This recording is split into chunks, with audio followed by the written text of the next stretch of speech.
Agora eu vou tratar de um assunto aqui no Tribuna Independente. Vocês lembram da Banhara, a Renata Banhara? Ela teve um problema similar. Aliás, foi esse problema, né, Letícia, que ela teve, que nós vamos conversar agora no nosso programa. Nós vamos receber aqui o Dr. Eduardo Bertolini, que é neurocirurgião, e o tema é esse: abscesso cerebral, possíveis causas, diagnóstico e tratamentos. Doutor, seja muito bem-vindo ao nosso Tribuna Independente. Obrigado por ter aceito o nosso convite. Vamos começar explicando para a nossa audiência o que é o abscesso cerebral? O abscesso cerebral é uma infecção, né, que dá no sistema nervoso central, no cérebro. E então um agente, né, um bichinho, um fungo, uma bactéria, acaba parando lá dentro do cérebro e começa a ter uma resposta inflamatória para combater este agente. E esta resposta inflamatória começa a produzir substâncias, né, e forma uma loja de secreção purulenta, né? Então, é uma cavidade com secreção purulenta dentro do cérebro. Dentro do cérebro? Dentro do cérebro. E, além disso, ao redor começa a ter uma inflamação, um edema, um inchaço, que, lógico, dependendo do diâmetro, né, das dimensões desse abscesso, podem ser catastróficos, né? Entendi. Quais que são as possíveis causas desse tipo de acometimento? Então, as principais causas são infecções em qualquer região do corpo, né? Na verdade, a gente tem algumas formas de infecção. Tem uma forma de contaminação que a gente chama hematogênica, ou seja, uma infecção em algum outro canto do corpo, através o bicho se desprende, né? O agente se desprende pela corrente sanguínea e vai parar no cérebro, né? Por exemplo, infecções de pulmão, infecções do coração, né, endocardite bacteriana, infecções do trato urinário, enfim. Você pode ter uma contaminação que a gente chama por contiguidade, ou seja, por áreas próximas ali do cérebro, o que é comum em otites, né, infecção do ouvido, em sinusites, né, às vezes não tratadas, né, que estão numa região muito próxima do cérebro, ou, eventualmente, até esses abscessos peridentais, né? Que é o que você comentou no começo, né? Infecções no dente, né? Quando não tratadas, enfim. E você pode ter também a contaminação direta, né? Então, por exemplo, um ferimento por arma de fogo, né? Um tiro, né? Que entra no cérebro e pode contaminar ali, depois formar essa reação inflamatória, ou eventualmente até uma complicação de uma cirurgia cerebral que o agente acaba se instalando ali. No caso do diagnóstico, como que ele é feito? E para eu solicitar, né, um exame, eu tenho algum tipo de sintoma? Como é que eu desconfio que eu posso ter esse tipo de doença? No início é muito difícil, né? Então, né? Não tem sintomas? Então, assim, no começo da infecção, geralmente a gente não percebe. E, lógico, com essa reação inflamatória e com o desenvolvimento desse abscesso e do inchaço no cérebro, aí que começam a aparecer os sintomas, né? Então, são sintomas de o aumento ali da lesão acaba comprimindo alguma região do cérebro, que pode dar alteração de força, alteração de fala, pode dar convulsão, né? Dificilmente dá febre, né, esse abscesso, mas pode dar sintomas neurológicos, né, alteração de consciência, confusão, que é quando a gente imagina que pode estar acontecendo alguma coisa. E daí a gente faz os exames de imagem e acaba notando que essa lesão está lá presente. E esse exame de imagem é o que dá o diagnóstico desse tipo de doença. Isso. E quais são os possíveis tratamentos, doutor?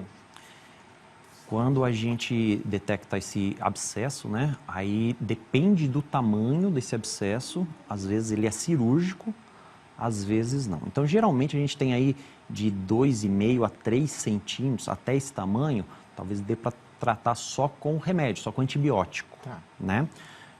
Quando já é maior do que 3 centímetros, ou eventualmente se tem muito edema junto, alteração neurológica, vai pondo em risco a vida, a gente já vai para a cirurgia direto, né? E na cirurgia a gente tem que drenar essa coleção purulenta, né? Esse pus que está ali dentro do cérebro e descomprimir as áreas comprimidas. Existem fatores de risco, doutor? Os fatores de risco, assim, não que a gente consiga controlar de maneira geral, né? Então, infecções pelo corpo, né? Então, se a gente acaba deixando infecções de maneira crônica, né, não tratando essas infecções, a gente aumenta o risco de formar esses abscessos.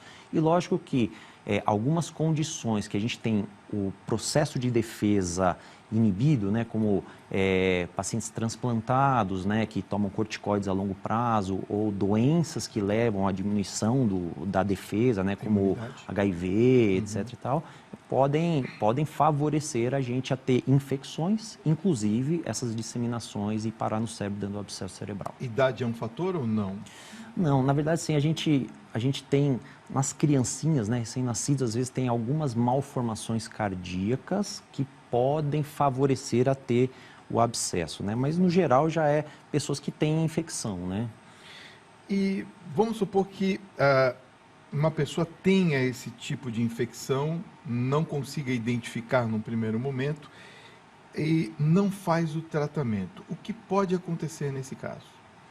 Então, além do local da infecção, né? Então vamos supor que tem uma otite, vamos supor, né? Uma infecção no ouvido, tem no dente, enfim.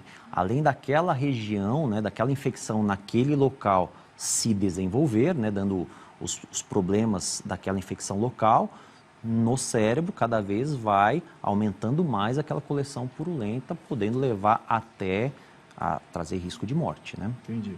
Não é esse tipo de acometimento, não é hereditário. Não. É uma É infecção. algo absolutamente relacionado às infecções. Isso. Então, eu queria saber, por exemplo, vamos supor que uma pessoa identificou esse tipo de acometimento, começa a fazer o tratamento via antibióticos, enfim, e ele não consegue conter isso. A cirurgia hoje, ela é viável no Brasil? A gente percebe que há essa possibilidade de fazer essa cirurgia com um grau bom de sucesso? Sim. Então, na verdade, uma coisa é a tecnologia, segurança, né, técnica neurocirúrgica que a gente tem, que a gente consegue realmente, junto à antibiótico terapia, a gente consegue tratar, né? Agora, a questão é que, às vezes, nem sempre, o que foi destruído do cérebro, a perda de função daquela destruição, a gente consegue reaver, né? Então, às vezes, ficam as sequelas por conta da sequela, por conta da lesão.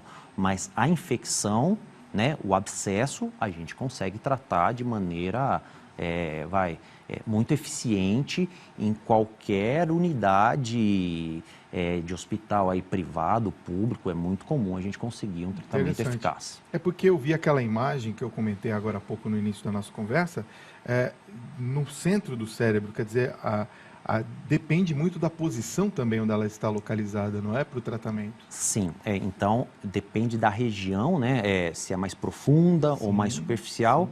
E existem algumas áreas que a gente chama eloquentes, ou seja, que são centrais de funções mais importantes, né, como controla a força, fala e tal, e que às vezes a gente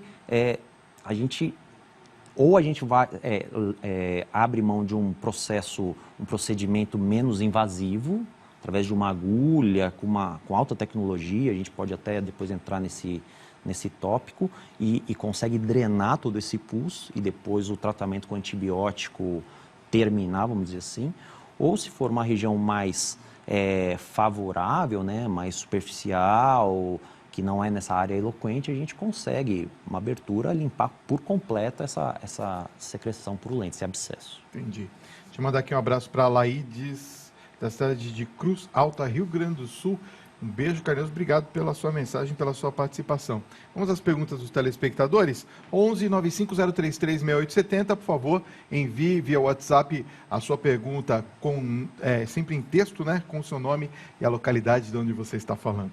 A Vanderleia Assis Ribeiro, de Contagem, Minas Gerais, nos escreve e ela diz assim: doutor, a minha filha tem 3 meses e teve meningite, havendo um abscesso cerebral. O abscesso cerebral foi curado, mas a parte frontal do lado esquerdo do cérebro diz que tem uma cicatriz e um pouco de água. Ela poderá se desenvolver normalmente, doutor? Perfeito. Então vamos por partes. A região onde teve o abscesso, realmente aquela área do cérebro acaba morrendo, né?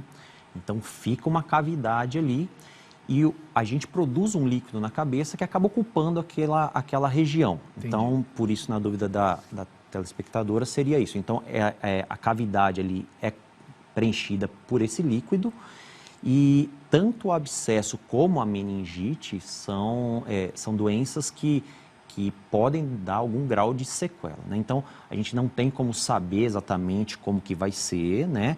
Existe uma chance também de quem trata tanto de meningite como de abscesso ter um desenvolvimento normal, só que a gente vai ter que observar durante as aquisições que essa criança vai tendo para a gente inferir se está dentro do esperado, se eventualmente está tendo algum atraso de alguma função.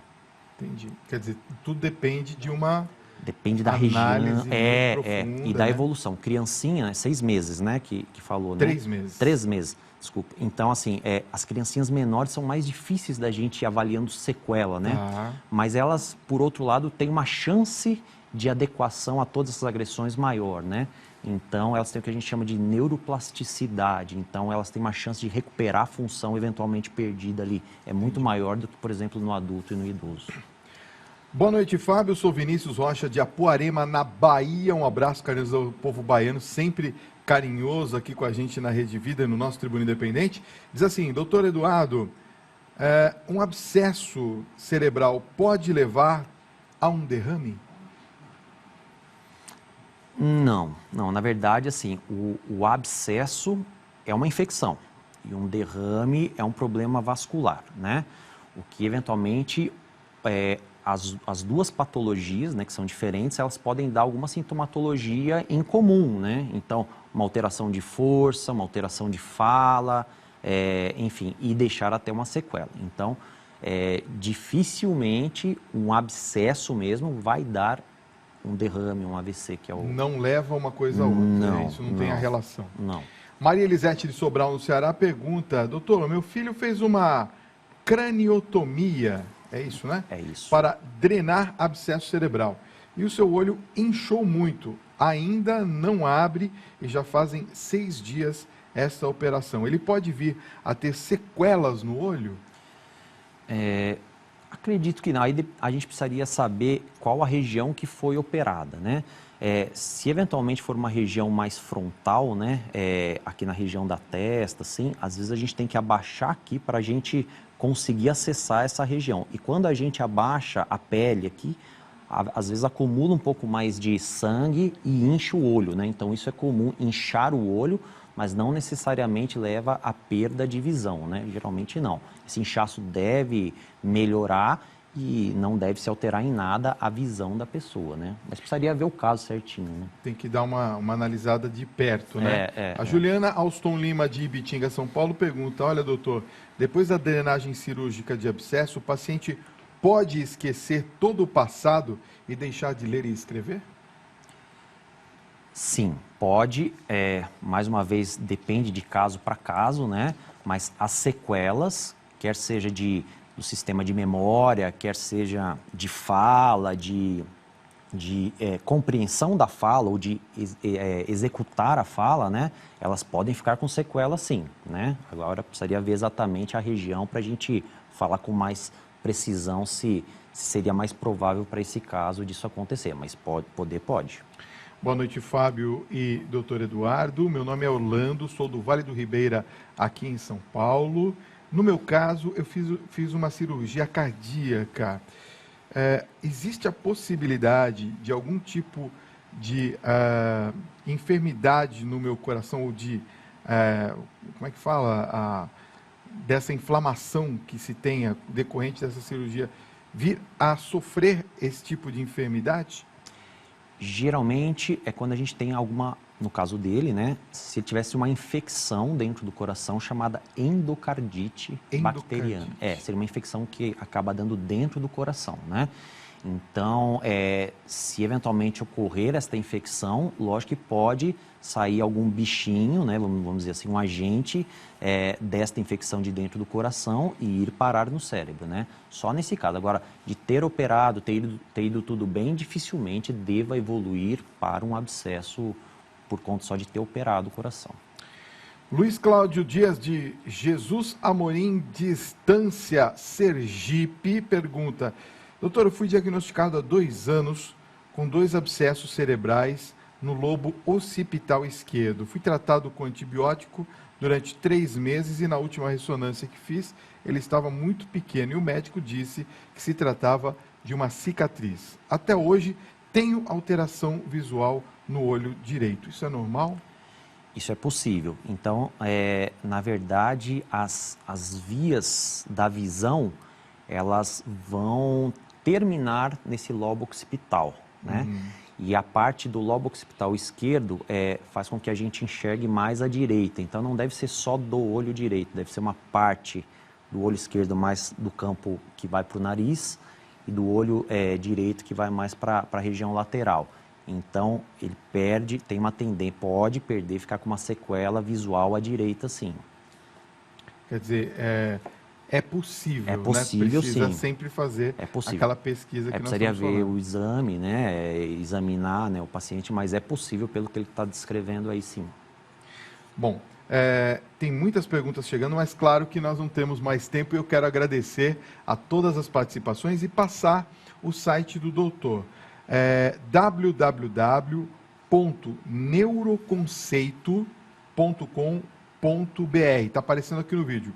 www.neuroconceito.com.br. Lá tem contatos também, eles podem fazer perguntas pelo site? Sim, sim. A gente tem um blog lá, dá para se comunicar por lá, né? O próprio site tem informações, né, maiores informações a respeito da patologia e a gente está sempre à disposição para esclarecer. Doutor Eduardo Bertolini, neurocirurgião, muito obrigado pela sua presença nessa noite. Foi bem esclarecedora a nossa entrevista. Obrigado pelo convite. Obrigado por ter vindo, tá? Um grande abraço para você.